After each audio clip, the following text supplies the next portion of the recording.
Question number second, that is, represent the following situations in the form of quadratic equations.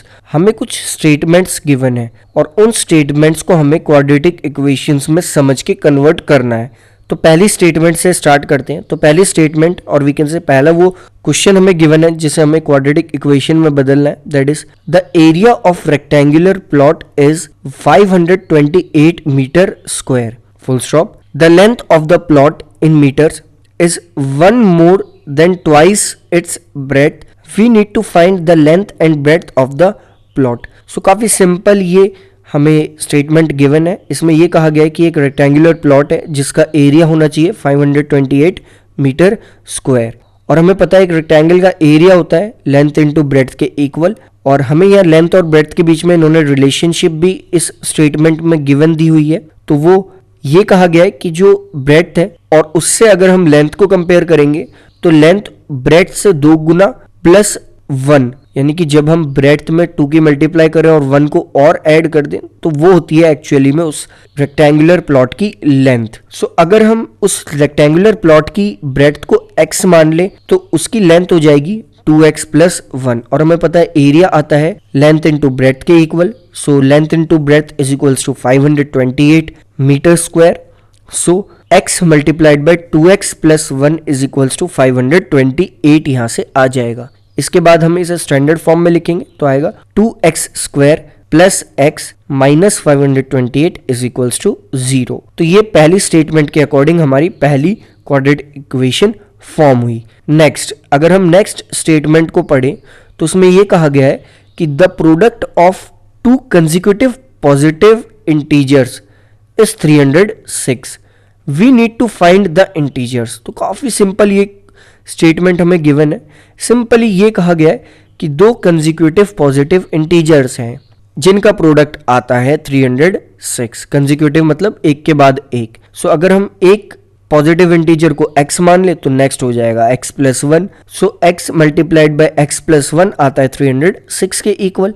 सो हम लिख सकते हैं यहाँ पे x square plus x is equals to 306. इसके बाद नेक्स्ट टर्म हो जाएगी हमारी x square plus x minus 306 is equals to 0, जो इस क्वाड्रेटिक इक्वेशन का एक स्टैंडर्ड फॉर्म होगा. सो दो हमने यहाँ पे क्वाड्रेटिक इक्वेशंस फॉर्म कर ली. पहले में हमें एरिया गिवन था तो उसके अकॉर्डिंग हमने क्वाड्रेटिक इक्वेशन फॉर्म करी. सेकंड हमें गिवन था एक स्टेटमेंट जिसमें पॉजिटिव इंटीजर्स के बारे में बताया गया था, उसके अकॉर्डिंग हमने स्टेटमेंट फॉर्म करी. थर्ड स्टेटमेंट को अगर हम देखें तो थर्ड स्टेटमेंट में ये कहा गया that is Rohan's mother is 26 year older than him. यानी कि रोहन की जो मदर है वो 26 ईयर ओल्डर है किससे? रोहन से. The product of their edges 3 years from now will be 360.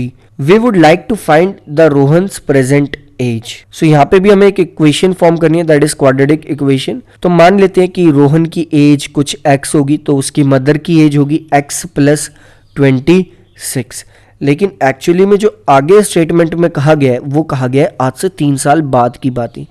वो ये है कि आज से 3 साल बाद जो रोहन की एज की अगर हम मल्टीप्लिकेशन उसकी मदर की एज में करते हैं तो आता है 360. सो आज से 3 साल बाद रोहन की एज हो जाएगी x प्लस 3 और उसकी मदर की एज हो जाएगी x plus 26 plus 3 that is x plus 29. सो जब हम x प्लस 3 की मल्टीप्लिकेशन x प्लस 29 में करेंगे तो ये आएगा 306 के इक्वल.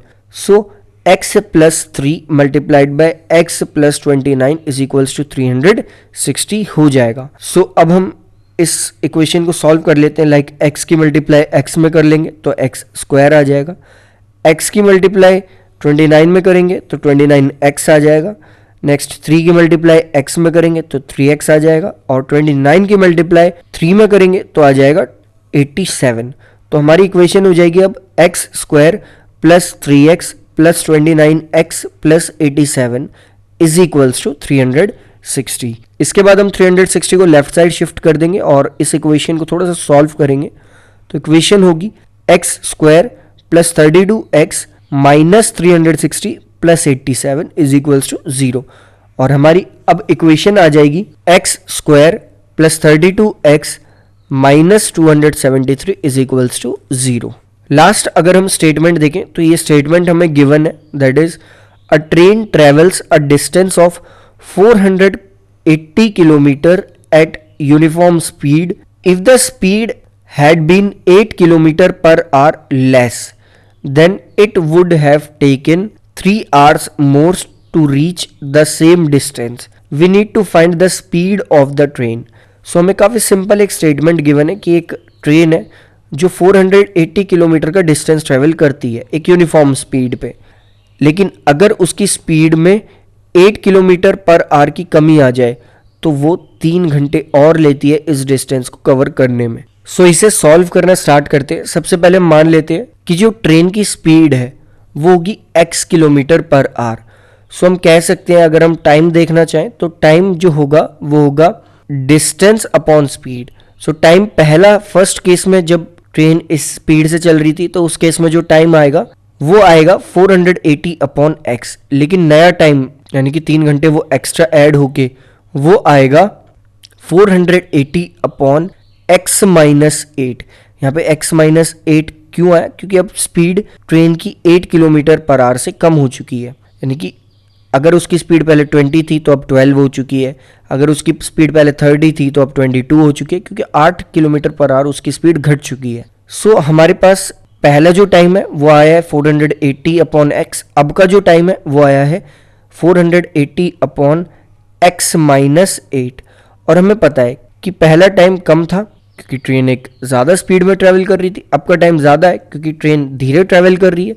तो कम में अगर हम उस वैल्यू को ऐड कर देंगे ताकि ये दोनों टाइम आपस में इक्वल हो जाए तो वो वैल्यू होगी 3, क्योंकि 3 घंटे ट्रेन लेट थी और 3 घंटे हम पहली वाली वैल्यू में ऐड कर दें तो आपस में अब ये दोनों वैल्यूज़ इक्वल हो जाएंगे, ये दोनों टाइम्स इक्वल हो जाएंगे। मान लें अगर पहले ट्रेन को 7 आवर्स लग रहे थे, बाद में उसे 10 घंटे लगे, तो 7 में अगर हम 3 ऐड कर देंगे तो 10 और 10 आपस में इक्वल हो जाएंगे। सेम इसी तरह से जब हम 480 अपॉन x में 3 ऐड कर देंगे तो वो आ जाएगा इक्वल 480 अपॉन x माइनस 8 के, और इसे हम सिंपली ऐसे लिख लेंगे, that is 480 upon x plus 3 is equals to 480 upon x minus 8। अब हम x माइनस 8 को लेफ्ट साइड शिफ्ट कर देंगे मल्टीप्लाई करके, तो ये होगा जो हमारी अब टर्म आएगी वो आएगी 480 plus 3x minus 3840 upon x minus 24 is equals to 480। So 480 से 480 डायरेक्ट कट हो जाएगा क्योंकि इक्वल्स टू के दोनों ऑपोजिट साइड है और सेम साइन है दोनों के पास, इनडायरेक्टली यहाँ के भी सब्ट्रैक्ट हो जाता। सो अब हमारे पास इक्वेशन आ जाएगी 3x minus 3840 upon x is equals to 24। हम 24 को राइट साइड शिफ्ट कर देंगे। नेक्स्ट हम अब यहाँ पे एलसीएम लेंगे तो वो हो जाएगा x, और अब हम इसे लिख पाएंगे like 3x square minus 3840 upon x is equals to 24। So equation हमारी हो जाएगी 3x square minus 3840 is equals to 24x। अब हम 24x को लेफ्ट साइड शिफ्ट कर लेंगे। सो हमारी इक्वेशन अब बन जाएगी, that is 3x square minus 24x minus 3840 is equals to 0। So हम यहाँ से क्लियरली देख सकते हैं यहाँ पे हमारी क्वाड्रेटिक इक्वेशन फॉर्म हो चुकी है। और इस क्वाड्रेटिक इक्वेशन को अगर हम 3 से डिवाइड कर देंगे तो इस क्वाड्रेटिक इक्वेशन को हम कुछ इस तरह से भी लिख पाएंगे, like x square minus 8x minus 1280 is equals to 0।